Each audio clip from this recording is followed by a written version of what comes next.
इस वाले लेक्चर के अंदर अपन आयनाइजेशन इंथैल्पी की बात कर रहे होंगे। अच्छा, सबसे पहली चीज आयनाइजेशन इंथैल्पी होता क्या है?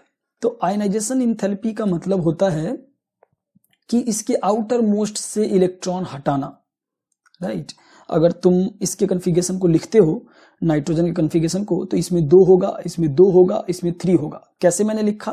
तो जैसा कि मैंने तुम्हें लास्ट लेक्चर से मैं तुम्हें समझाता आ रहा हूं, इस तरीके का ड्रॉ करो, 1s 2s 3s 4s 2p 3p 4p, इस तरीके से ड्रॉ करो। इसका लॉजिक मैंने तुम्हें बताया है कि क्यों ऐसा होता है। फिर ई का लाइन, ये लाइन ड्रॉ करो जिसमें कि ई वैल्यू लिखो लाइन की करस्पॉन्डिंग, और सबसे कम वाले ई वैल्यू में सबसे पहला इलेक्ट्रॉन जाएगा। तो तुम देख सकते हो कि 1s में सबसे पहला इलेक्ट्रॉन यहां जा रहा है, फिर 2s में, फिर 2p में, एंड सो ऑन। फिर 2s में, फिर 2p में, फिर 3s में जाएगा, फिर 3p में, फिर 4s में। तो ऐसा वैल्यू लिख के और फिर तुम कन्फिगरेशन लिखना शुरू करो। नाउ तो मैंने ऐसा कन्फिगरेशन लिख लिया है। मैं इसका फोटो भी बनाऊंगा, साथ ही साथ नाइट्रोजन का मैं फोटो भी बनाऊंगा। तो फोटो कैसे बनेगा? इसके पास तुम देख सकते हो कि पहले ऑर्बिट के अंदर 2 इलेक्ट्रॉन है, राइट। पहले ऑर्बिट के अंदर 2 इलेक्ट्रॉन है, और इसके दूसरे ऑर्बिट के अंदर 3 इलेक्ट्रॉन है। ये वाला 5 इलेक्ट्रॉन है, ये 2 और ये 3, 5। तो इसके दूसरे ऑर्बिट के अंदर 5 इलेक्ट्रॉन है, ऐसा कुछ, राइट। सिमिलरली तुम देख सकते हो कि इसका पहले में 2 है, फिर दूसरा भी है इसका। अच्छा, तुम इसको भर दो पहले, 2 2 6 2 3। मुझे कैसे पता है कि ऐसा ही होगा? बिकॉज हम जानते हैं कि ग्रुप नंबर 15 है, और ग्रुप नंबर 15 नाइट्रोजन फैमिली का जो NS2 ये होता है, इसका कन्फिगरेशन क्या होता है?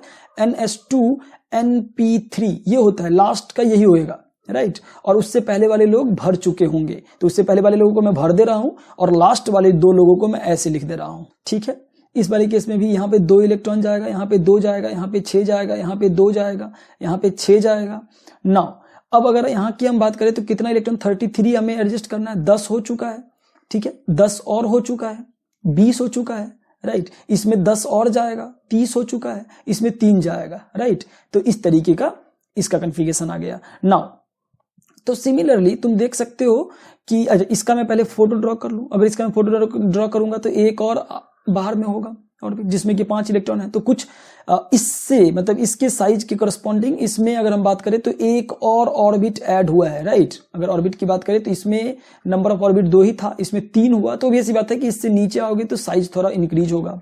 इससे भी नीचे जाओगे तो एक और ऑर्बिट ऐड हुआ है, इसमें 4 लोग हैं, तो इसका साइज और थोड़ा बड़ा होगा। इससे भी नीचे जाओगे तो इसमें 5 ऑर्बिट हो जाएगा, इससे भी नीचे जाओगे तो इसमें 6 ऑर्बिट हो जाएगा। मतलब क्या है कि जैसे जैसे तुम नीचे जा रहे हो तो तुम्हें नंबर ऑफ ऑर्बिट्स जो है सेल जो है वो इंक्रीज हो रहा है, एंड दैट इज व्हाई हम ये बोल सकते हैं कि रेडियस जो है वो इंक्रीज हो रहा है, राइट। अगर रेडियस वाली बात तुम्हें समझ में आ गई है तो अपन आयनाइजेशन इंथैल्पी पे आ जाते हैं। आयनाइजेशन इंथैल्पी की अगर हम बात करें, यहाँ पे देखें तो जैसे जैसे तुम नीचे जा रहे हो, देख सकते हो ग्रुप के अंदर नीचे जा रहे हो तो आयनाइजेशन इंथैल्पी घट रहा है, राइट। तो आयनाइजेशन इंथैल्पी घट क्यों रहा है? अच्छा, इससे पहले कि मैं आयनाइजेशन इंथैल्पी तुम्हें बताऊं, मैं तुम्हें यह बताता हूं कि आयनाइजेशन इंथैल्पी होता क्या है, राइट। पहले तो हम रेडियस की बात कर लिया, अब आयनाइजेशन इंथैल्पी की बात करते हैं। देखो, आयनाइजेशन इंथैल्पी, जब तुम इस इलेक्ट्रॉन को नाइट्रोजन से या फास्फोरस के आउटर मोस्ट में जो इलेक्ट्रॉन 5 इलेक्ट्रॉन होगा उसमें से किसी एक इलेक्ट्रॉन को जब तुम हटाते हो तो तुम्हें कुछ एनर्जी इसे देनी पड़ेगी। ऐसे तो हटेगा नहीं। क्यों एनर्जी देनी पड़ेगी? क्योंकि यहां पे न्यूक्लियस बैठा हुआ है, राइट, और न्यूक्लियस इसको अपनी तरफ खींच रहा है। तो इन दोनों के बीच एक फोर्स है, कूलम्बिक फोर्स ऑफ अट्रैक्शन है, राइट। तो ये जो फोर्स है इसको तुम्हें तोड़ना पड़ेगा, और इस फोर्स को तोड़ने के लिए वो भी सी बात है कि तुम्हें कुछ ना कुछ एनर्जी, एक्सटर्नल एनर्जी तुम्हें देनी पड़ेगी। अगर तुम एनर्जी नहीं दोगे तो ये चीज नहीं निकलेगी बाहर। तो जो एनर्जी हमें देनी पड़ती है उसको हम बोल देते हैं आयनाइजेशन इंथैल्पी, आयनाइजेशन एनर्जी। तो अगर हम बात करें कि पहला इलेक्ट्रॉन जब हम निकालेंगे उसके करस्पॉन्डिंग जो हमें एनर्जी देनी पड़ेगी उसको हम बोल देंगे IE1। पहला इलेक्ट्रॉन निकल जाने के बाद नाइट्रोजन नहीं रहेगा, क्या बन जाएगा? वो N+ बन जाएगा। क्यों? क्योंकि एक इलेक्ट्रॉन उसने लूज कर लिया है, तो हम बोलेंगे तुम्हारा एक इलेक्ट्रॉन लूज हो गया तो N+ तुम बन गए। इसमें से एक और इलेक्ट्रॉन निकालने के लिए, क्योंकि इसके आउटर मोस्ट में 4 और बचा हुआ है जो हमें एनर्जी देनी पड़ेगी, उसको हम बोलेंगे IE2। मतलब इसको हटाने के बाद जो 4 इलेक्ट्रॉन बचा उसमें से किसी एक इलेक्ट्रॉन को निकालने के लिए जो एनर्जी देनी पड़ेगी उसको हम बोलेंगे IE2।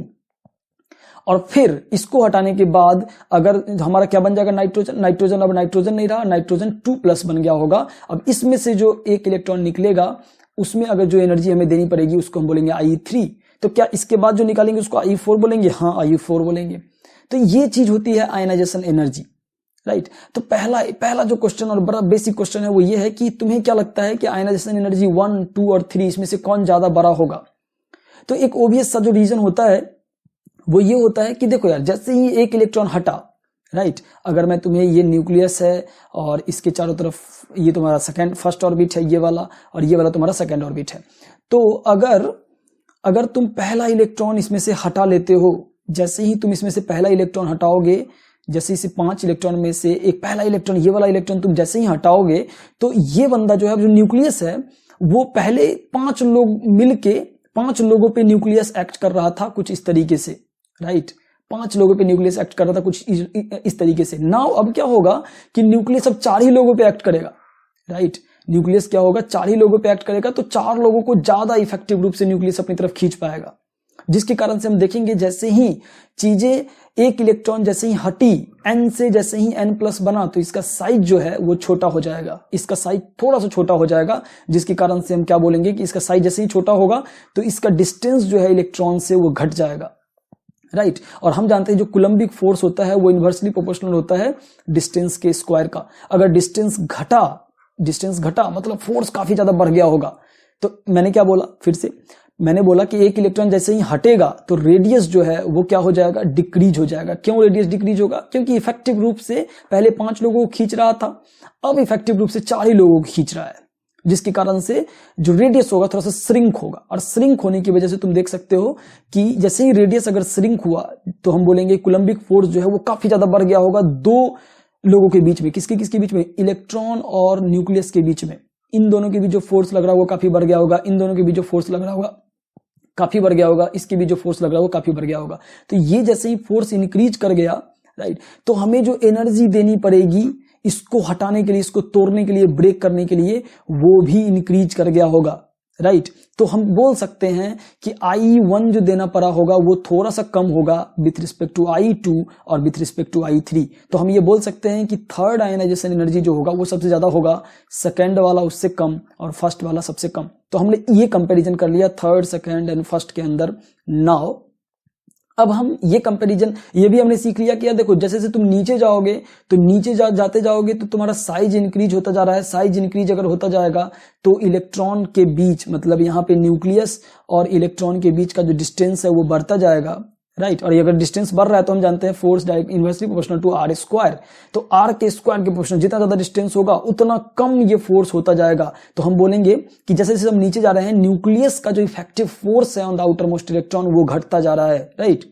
जैसे जैसे हम नीचे जाएंगे न्यूक्लियस का जो आउटर मोस्ट इलेक्ट्रॉन पे इफेक्टिव फोर्स है वो घटता जाएगा। एंड दैट इज वाई जो फर्स्ट आयनाइजेशन एनर्जी होगा नीचे की तरफ जाने से घटेगा। समझ रहे हो क्यों? क्योंकि साइज इंक्रीज हो रहा है, नेट इफेक्टिव न्यूक्लियर का जो इफेक्ट है on the outer most electron वो कम हो रहा है। एंड दैट इज वाई हम बोलेंगे कि इसमें से इलेक्ट्रॉन निकालना ज्यादा आसान है देन इसमें से, देन इसमें से, देन इसमें से, और सबसे कठिन है नाइट्रोजन से निकालना। नाउ ये तो I1 की बात थी, राइट। 2 की अगर हम बात करें, Ie2 की बात करें, तो Ie2 में तुम देख सकते हो कि ठीक है, नीचे जाने से ये भी तुम्हें फील आ रहा होगा कि ठीक है, जैसे यार मतलब n को n+ बना के तो थोड़ा साइज घटा होगा n का, p को p+ बनाने से थोड़ा और साइज घटा होगा, as को आर्सेनिक प्लस बनाने से थोड़ा सा और साइज घटा होगा, एंटीमनी को साइज घटा होगा। तो साइज कितना भी घटे लेकिन इसका साइज अभी भी सबसे बड़ा होगा, इसका साइज अभी भी इनसे बड़ा होगा, इसका साइज अभी भी इससे बड़ा होगा। ऐसा कुछ हमें फीलिंग आती है कि यार अभी भी यही चीज होना चाहिए कि नाइट्रोजन का जो Ie2 है वो इसके Ie2 से बड़ा होना चाहिए, जो कि है, ऑब्वियस बात है और ये बात है। इसकी Ie2 इससे छोटा होना चाहिए, ये भी ठीक है। ये और छोटा होना चाहिए, ये भी ठीक है। ये और छोटा होना चाहिए, ओ ये क्या हो गया, ये क्या हो गया, ये तो छोटा है ही नहीं। ये जो तुम देख रहे हो यहाँ पे ये तो बढ़ गया, ये कैसे हो सकता है, ये बढ़ कैसे सकता है? हम तो अभी देखा कि यार साइज बढ़ने से हमने अभी क्या सीख लिया कि साइज बढ़ने से आयनाइजेशन एंथैल्पी जो है, हमने अभी ये सीखा कि साइज बढ़ने से आयनाइजेशन एंथैल्पी जो है वो उल्टा इंपैक्ट पड़ता है, 1 प्रोपोर्शनल है। ये साइज इंक्रीज करेगा, आयनाइजेशन एनर्जी डिक्रीज करेगा। यहाँ तो साइज नीचे जाने से साइज इंक्रीज कर रहा है, फिर भी ये चीज क्यों हो रहा है? अब आता है असली मजा इसके लिए, इस चीज को समझने के लिए हमें देखना पड़ेगा, हमें सीखना पड़ेगा there is something called as screening effect, जिसको कि हम शिल्डिंग इफेक्ट भी बोल रहे होते हैं। तो मैं तुम्हें अगले लेक्चर के अंदर स्क्रीनिंग इफेक्ट बताऊंगा और फिर बाकी IE2 और IE3 की कहानी हम अगले लेक्चर में समझेंगे।